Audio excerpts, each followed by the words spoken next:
You pluck a guitar string and it vibrates. Underneath the string is a pickup. A pickup is basically a magnet with a coil of wire round about it. As the string vibrates, it disrupts the magnetic field in the coil, and that creates a specific signal. Depending if you're using a single coil, a humbucker or whatever, it'll be slightly different and affect the tonal characteristics there. The pickup sends this signal down the guitar to here. So we need to insert a guitar lead. Now this signal's still very weak, it's only a few millivolts, and when it gets to the end, we need to get a wee help out.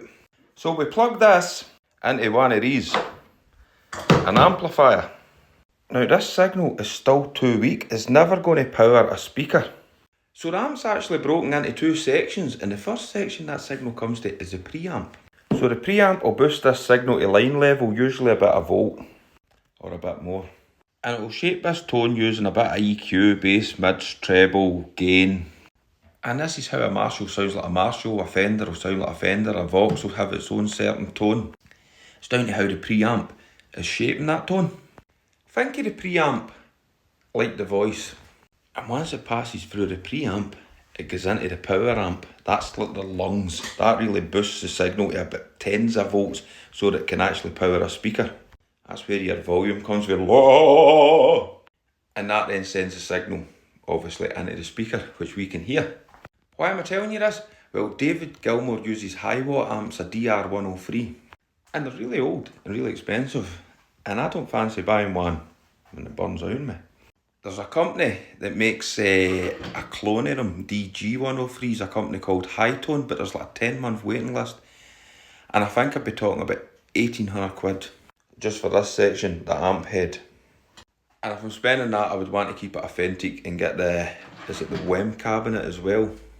They do a fantastic clone of that. But I've ordered a wee pedal.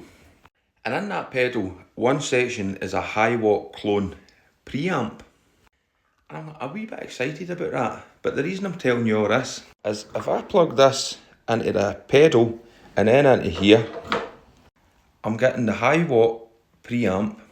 It's then going into the Marshall preamp, which is again going to colour the tone. It's basically like plugging an amp into an amp. Well, on the back of most amps, you get this, the effects loop.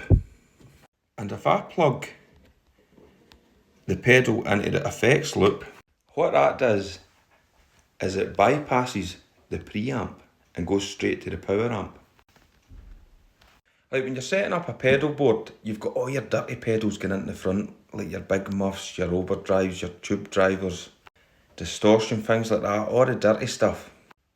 Especially if you're using this overdrive channel, because again, that's a dirty pedal. So that's basically one of these distortion pedals you've got on the floor.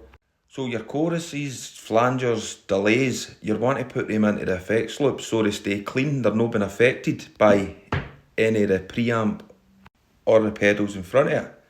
Because if you're running here, all your distortion, and then you put a delay here, you're then essentially putting an overdrive pedal after your delay, which means all your delay repeats will be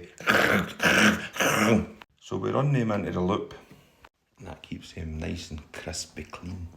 Well, there you go, a wee course lesson on the science behind the electric guitar. You weren't expecting that today, were you?